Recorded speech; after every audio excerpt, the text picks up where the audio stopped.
Amici bellini, buongiorno, ecco, buongiorno, buon pomeriggio nel vostro caso. Ci sono partite che voi state vedendo, tra un po' gioca pure Juventus-Atalanta, l'Atalanta, la Juventus, non so manco dove gioca, non mi ricordo come mi chiamo. Andiamo a fare un commentino a questa partita di ieri, perché non abbiamo potuto fare la live e quindi cominciamo.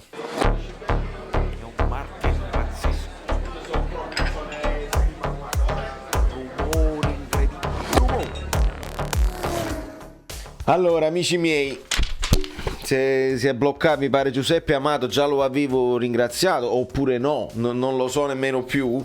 Sono giornate particolari per me, molto busy, sono molto impegnato, bene, quindi sono contentissimo.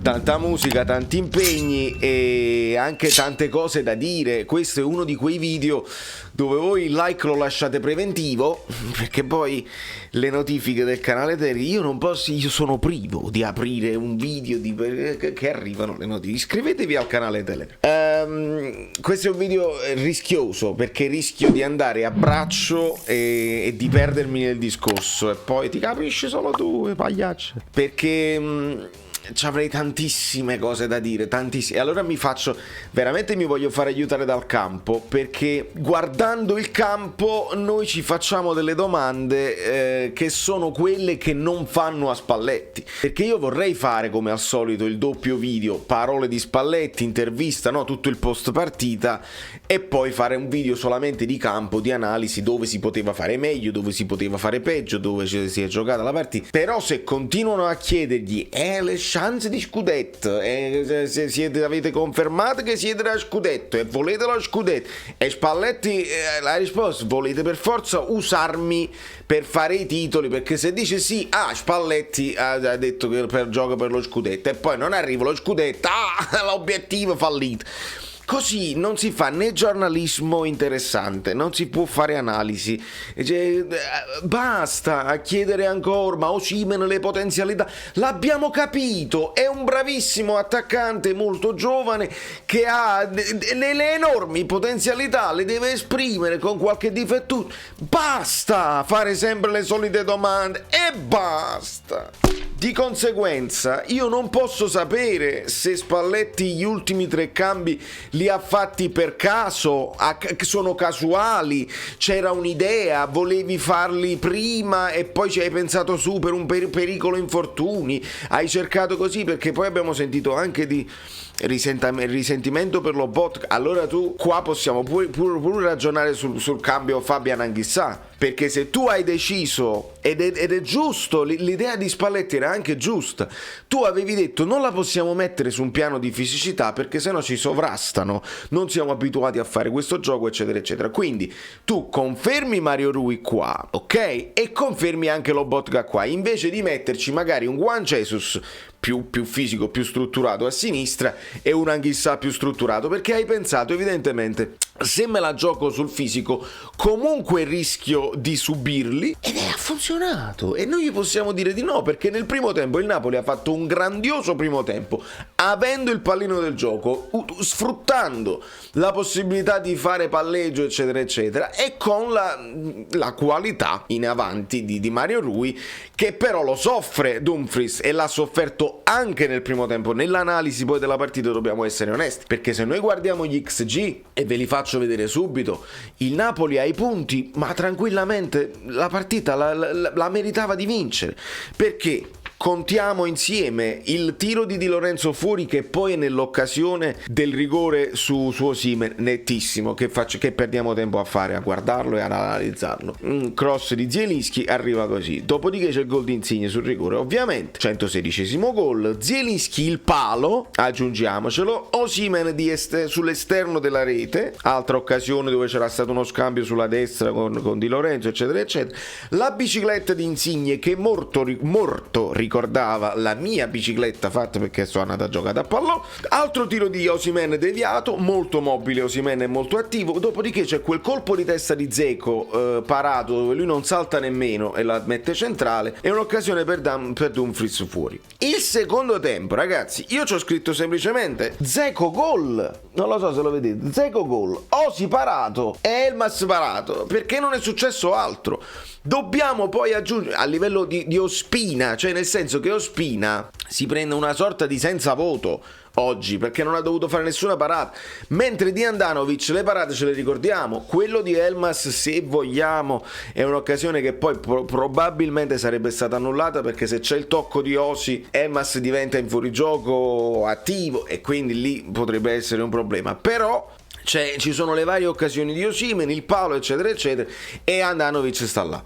Ora il Napoli, vediamo anche le cose positive di questa partita, perché lo so che c'è rammarico, li ho letti i commenti del gruppo Telegram, li ho sentiti un pochino i social eccetera eccetera, perché voi pensavate lo scudetto, ci mancano troppe cose, ma tutte insieme, no? A partire dall'allenatore, a partire dai limiti di certi giocatori, a partire dalla società, che per arrivare allo scudetto ti servono troppe cose dove devi essere più bravo di tutti gli altri, e purtroppo secondo me non ci siamo ancora. Con un po' di mazzo si poteva anche continuare e si può anche continuare a sognare. Io mica voglio dirvi smettete di sognare, matematicamente è impossibile, matematicamente è ancora possibilissimo. Ma c'era pure una squadra, un commento che leggevo su uno dei video, ma di che cosa mi lamentavo? Matematicamente pure la Salernitana a poco può ancora vincere lo scudetto. Sì, ma no, perché le cose sono matematicamente possibili, ma calcisticamente altamente improbabili. Che la Salernitana, il Verona, il Sassuolo, tutte queste squadre, ci stanno 39 punti a disposizione, tutte queste squadre possono mai perdere? L'Inter, il Napoli, il Milan, la Juventus, l'Atalanta, tutte le partite? No. Quindi le cose matematiche vanno bene, le cose calcistiche sono quelle che noi dobbiamo affrontare. Ora è chiaro che noi dobbiamo fare questo discorso, ma poi io, al di là del campo, no? E sul campo noi possiamo ragionare sulla formazione iniziale, sui cambi, su alcuni errori fatti leggeri, ma insomma che ci possono stare. Ma poi io voglio la sensazione finale, perché è la sensazione che mi resta, è la sensazione di una squadra che nel secondo tempo prendiamo il gol di Dzeko, anche molto fortunoso, se vogliamo, come dicono quelli bravi, fortunoso, intanto lo fa, rimpallo eccetera eccetera. Secondo me questo signore qua, lo vedete K2? Fatemi togliere gli XG, che oramai l'avete capito. Insomma, questo signore qua, lo vedete K2? È il simbolo del Napoli in questo caso. Tutto il Napoli si vede nella prestazione di ieri di K2.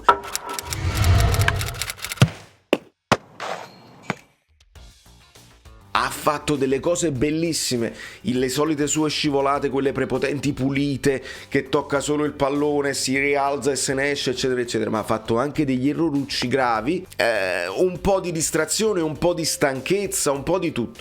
Questo è il Napoli, ragazzi. K2, buono, corretto, una persona speciale, con potenzialità infinite, probabilmente uno dei migliori al mondo, che però all'interno di una partita ha dei cali, delle cose fisiologiche, perché sono umani, sono esseri umani, e quindi non si raggiunge così. E poi anche l'onestà, perché le parole di Spalletti sono inutili, ma le parole di K2 in intervista sono belle chiare. Abbiamo avuto un po' di paura, no, quello dice piacere, abbiamo avuto un po' di paura. E l'abbiamo avuto la paura, perché dopo il gol di Dzeko ci abbassiamo assai, lasciamo il pallino all'Inter, che non riesce nemmeno a fare tutto questo granché a livello di tiri. Però la presenza, se voi vedete la reaction, la presenza nell'area si comincia a sentire, la fisicità sale, noi cominciamo a dovergli corrergli dietro eccetera eccetera. È qua che io mi spiego un pochino la sostituzione Fabian Anghissà, perché evidentemente tu hai subdorato che non hai più il pallino del gioco. Ma che cosa mi stai comunicando mettendo Anghissà con Fabian? Che ti vuoi difendere il pareggio. Allora, che cosa ci serve il pareggio? Muovi di un punto, benissimo. La cosa positiva è che Atalanta, Juventus eccetera eccetera, o guadagni un punto su una che perde, oppure non cambia niente, perché se pareggiano eccetera eccetera. Questo deve essere scattato nella testa di Spalletti. Non c'è mai stata e se lo devo dire proprio come me la sento, non c'è mai stata nell'intenzione della società, perché non ci sono i premi, oppure sono premi impossibili, oppure si dice da parte di Spalletti la volontà di rischiare e di vincere con coraggio questa partita per azzannare veramente lo scudetto. Non c'è mai stata, signori, non c'è mai stata, perché altrimenti Anghissà qui mi stai comunicando che ti devi difendere, dopodiché mi metti Juan Jesus, ma poi alla fine, quindi che cosa ca? Mi metti Juan Jesus qua, ok?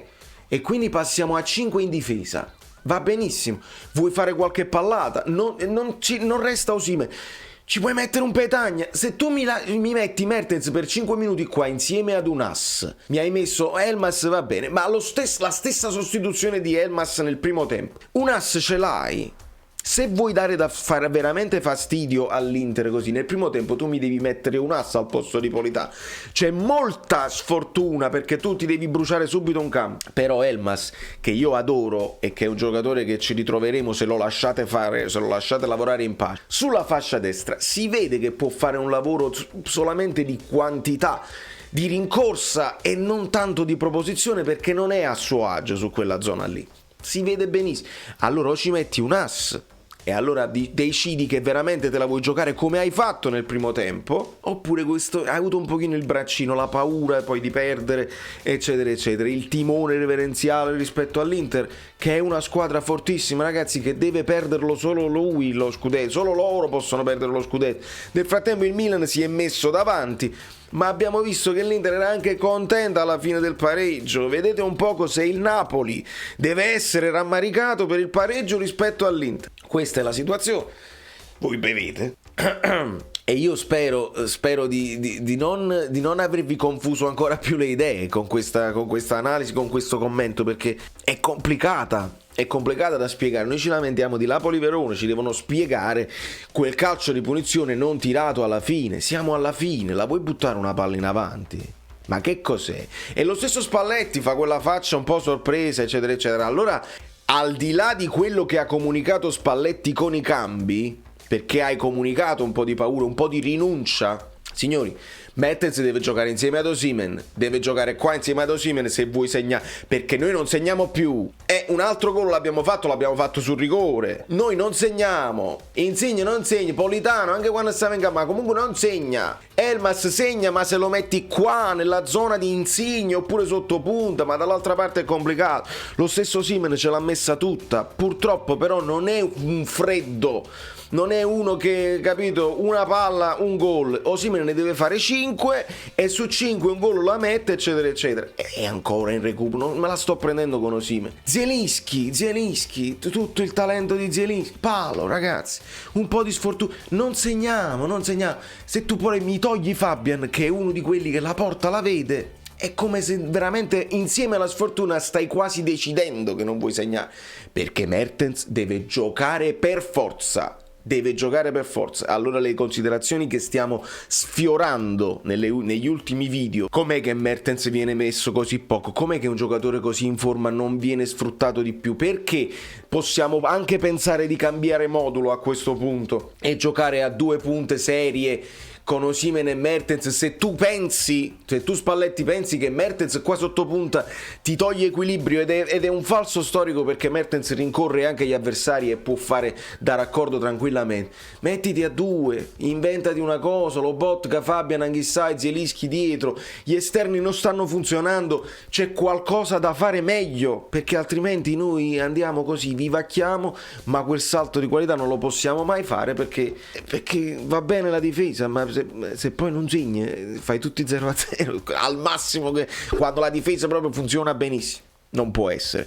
Allora, purtroppo a Spalletti, che abbiamo fatto tutti i complimenti possibili e immaginabili, meritati, qualche domanda gliela dobbiamo fare, anche e soprattutto sull'utilizzo di Mertens. Dobbiamo vedere che cosa il Napoli, se il Napoli adesso che si stacca un pochino da quel sogno, perché il rammarico dei tifosi e anche il rammarico dei giocatori si vedeva in campo, che quella paura, quell'impotenza. Speriamo di non avere un contraccolpo che tu dici no, perdiamo il contatto con la vetta, attenzione, perché noi abbiamo fatto tutto il lavoro giusto per stare tranquilli. Ecco perché io sono più sereno che mai, perché ve l'ho detto prima della partita, se vinciamo non abbiamo comunque vinto niente, grande entusiasmo, ma non avremmo comunque vinto lo scudetto, perché l'Inter deve recuperare una partita, perché il Milan, come vedete, ha vinto in scioltezza ancora una volta, e quindi non sarebbe successo niente. Se avessimo perso, comunque nessuna tragedia, perché quello che hai fatto all'andata, alla fine, ai punti abbiamo anche meritato, abbiamo pareggiato come io avevo sognato,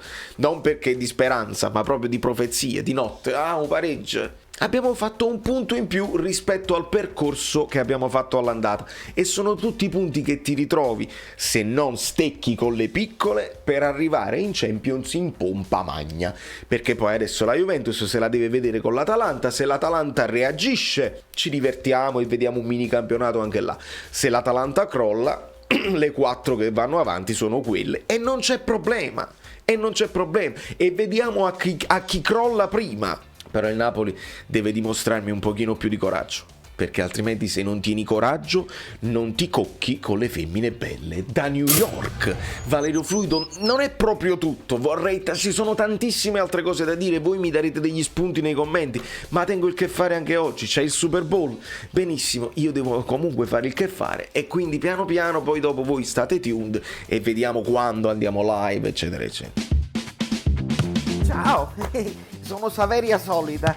Se arriviamo a 15.000 iscritti su YouTube è una cosa di cortesia, ma secondo me dovreste seguirlo anche su Instagram, @ValerioFluido. Fa tutte queste cose cretine. Sei iscritto pure a TikTok. Niente più, dai, basta, sei cringe. Quante cose.